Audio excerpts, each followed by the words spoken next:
অত্যন্ত সংকটময় অবস্থায় আছেন বিএনপি চেয়ারপারসন খালেদা জিয়া। সুস্থ করার সর্বোচ্চ চেষ্টা করছেন বিশেষজ্ঞ চিকিৎসকরা, এমনটাই জানালেন বিএনপি মহাসচিব মির্জা ফখরুল ইসলাম আলমগীর। এদিকে খালেদা জিয়ার শারীরিক অবস্থা সংকটজনক, দ্রুত আরোগ্য কামনা করে জাতিকে প্রার্থনার আর্জি ডক্টর ইউনূসের। আমি যখন নিউজটি করছি বাংলাদেশ সময় রাত প্রায় 3:30 থেকে একটু বেশি, মাত্র আপডেট পেলাম বাংলাদেশের সাবেক 3বারের প্রধানমন্ত্রী বিএনপির সভানেত্রী বেগম খালেদা জিয়ার সর্বশেষ অবস্থা।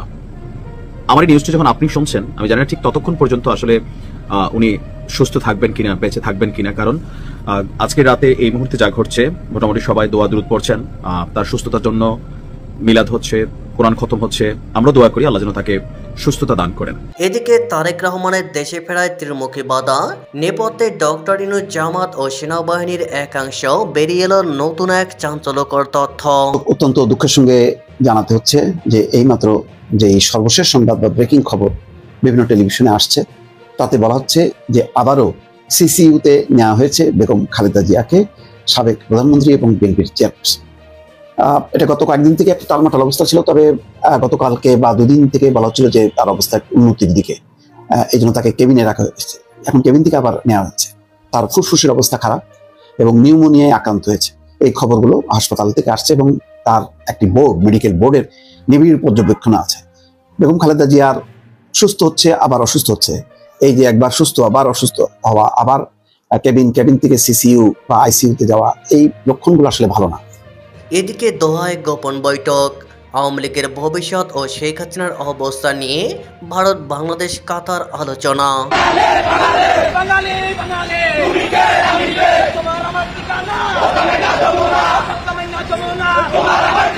এদিকে খালেদা জিয়ার শারীরিক অবস্থা সংকটজনক, দ্রুত আরোগ্য কামনা করে জাতিকে প্রার্থনার আর্জি ডক্টর ইউনূসের। বিএনপি চেয়ারপারসন খালেদা জিয়ার শারীরিক অবস্থা দ্রুত অবনতি হচ্ছে। বর্তমানে ঢাকার এবারকেয়ার হাসপাতালের চিকিৎসাধীন বাংলাদেশের 3বারের সাবেক প্রধানমন্ত্রী খালেদা জিয়ার শারীরিক অবস্থা অত্যন্ত সংকটজনক বলে বিএনপি মহাসচিব মির্জা ফখরুল ইসলাম আলমগীর জানিয়েছেন। প্রধানমন্ত্রীর দ্রুত আরোগ্য কামনা করে দেশবাসীকে প্রার্থনার আহ্বান জানিয়েছেন বাংলাদেশের প্রধান উপদেষ্টা ডক্টর মোহাম্মদ ইউনূস। তিনি বলেছেন, 3বারের সাবেক প্রধানমন্ত্রীর চিকিৎসায় সরকার সব ধরনের চেষ্টা চালাবে। ইউনূস আরও বলেছেন, বাংলাদেশের গণতন্ত্র উত্তরণের পথে খালেদা জিয়ার অসামান্য অবদান রয়েছে। আরও বহুদিন তিনি গণতন্ত্র প্রতিষ্ঠার লড়াইয়ে সামিল থাকবেন, দেশ এই আশা করে। প্রধান উপদেষ্টার প্রেস সচিব উইং থেকে জানানো হয়েছে, মোহাম্মদ ইউনূস নিয়মিত সাবেক প্রধানমন্ত্রীর শরীর স্বাস্থ্য ও চিকিৎসার খোঁজ খবর নিচ্ছেন। খালেদা জিয়ার বড় ছেলে তারেক দীর্ঘদিন লন্ডনের রাজনৈতিক আশ্রয়ে রয়েছেন। চলতি মাসে তিনি দেশে ফিরবেন বলে বিএনপির নেতৃত্ব ঘোষণা করেছিল। তারেক জিয়া নিজেও এক সাক্ষাৎকারে বলেছেন, দ্রুতই দেশে ফিরতে চান। নভেম্বর মাস শেষ হতে চলল, তারেক এখনও দেশে ফেরেনি। তিনি লন্ডন থেকে মায়ের চিকিৎসার খোঁজ খবর নিচ্ছেন। এদিকে তারেক রহমানের দেশে প্রায় ত্রিমুখী বাধা, নেপথ্যে ডক্টর ইউনূস, জামায়াত ও সেনাবাহিনীর একাংশ, বেরিয়ে এল নতুন এক চাঞ্চল্যকর তথ্য। সাবেক প্রধানমন্ত্রী বেগম খালেদা জিয়া যখন জীবন মৃত্যুর সন্ধিক্ষণে, তখন তার জ্যেষ্ঠ পুত্র ও বিএনপির ভারপ্রাপ্ত চেয়ারম্যান তারেক রহমানের দেশে ফেরা নিয়ে চলছে গভীর রাজনৈতিক ষড়যন্ত্র। অভিযোগ উঠেছে, নিছক আইনি জটিলতা নয়, বরং অন্তর্বর্তী সরকারের প্রধান উপদেষ্টা ডক্টর মোহাম্মদ ইউনূস, জামায়াতে ইসলাম এবং সেনাবাহিনীর একটি অংশের কঠোর আপত্তির কারণেই দেশে ফিরতে পারছেন না তিনি। এক নজরে ডক্টর ইউনূসের অনীহা, অন্তর্বর্তী সরকারের প্রধান উপদেষ্টা ডক্টর মোহাম্মদ ইউনূস চান না তারেক রহমান এখনই দেশে ফিরে রাজনীতির হাল ধরুক। নিরাপত্তার অজুহাত দেখিয়ে তাকে আটকানো হচ্ছে। জামায়াত ও সেনাবাহিনীর আপত্তি, জামায়াতে ইসলামী এবং সেনাবাহিনীর একটি বিশাল অংশ তারেক রহমানের প্রত্যাবর্তনের বিপক্ষে শক্ত অবস্থান নিয়েছে।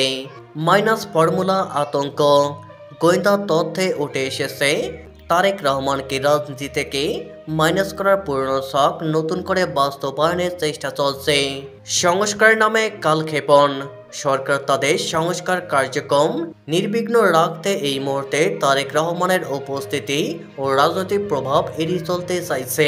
বিএনপি ও হাইকমান্ড ও রাজনৈতিক বিশেষজ্ঞদের মতে তারেক রহমানের দেশে ফেরার পথে প্রধান বাধা হয়ে দাঁড়িয়েছে খোদ প্রধান উপদেষ্টা ডক্টর মোহাম্মদ ইউনূস। অভিযোগ রয়েছে ডক্টর ইউনূস মুখে খালেদা জিয়ার চিকিৎসা সহায়তার কথা বললেও বাস্তবে তারেক রহমানকে দেশে আসতে না দেওয়াটা এক ধরনের রাজনৈতিক ভণ্ডামি।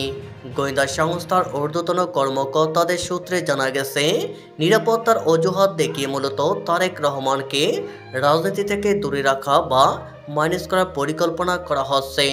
সরকার মনে করছে এই মুহূর্তে তিনি দেশে ফিরলে সরকারের নিয়ন্ত্রণ ও সংস্কার প্রক্রিয়া ব্যাঘাত ঘটতে পারে। তারেক রহমানের ফেরার পথে কেবল সরকার নয়, বাধা হয়ে দাঁড়িয়েছে দীর্ঘদিনের রাজনৈতিক মিত্র জামায়াতে ইসলামীও। সূত্র মতে জামায়াত ইসলামের নীতি নির্ধারকরা এই মুহূর্তে তারেক রহমানের প্রত্যাবর্তন চাইছেন না এবং এ বিষয়ে তারা সরকারের কাছ থেকে তাদের আপত্তি জানিয়েছেন। অন্যদিকে সেনাবাহিনীর অভ্যন্তরেও বিষয়টি নিয়ে দ্বিমত রয়েছে। একটি নির্ভরযোগ্য সূত্র দাবি করছে সেনাবাহিনীর একটি বিশাল অংশ চায় না তারেক রহমান এখনই দেশে ফিরে আসুক। ফলে প্রশাসনিক ও সামরিক উভয় দিক থেকে এক ধরনের অদৃশ্য দল তৈরি করা হয়েছে তারেক রহমানের সামনে।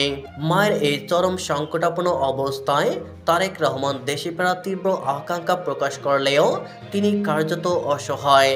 তিনি স্বীকার করেছেন যে দেশে ফেরার বিষয়টি এখন তার একক সিদ্ধান্তে নয়, আন্তর্জাতিক চাপ, অভ্যন্তরীণ রাজনৈতিক সমীকরণ এবং সরকারের কৌশলী অবস্থানের কারণে তারেক রহমানের স্বদেশ প্রত্যাবর্তন এখন চরম অনিশ্চয়তার মুখে পড়েছে।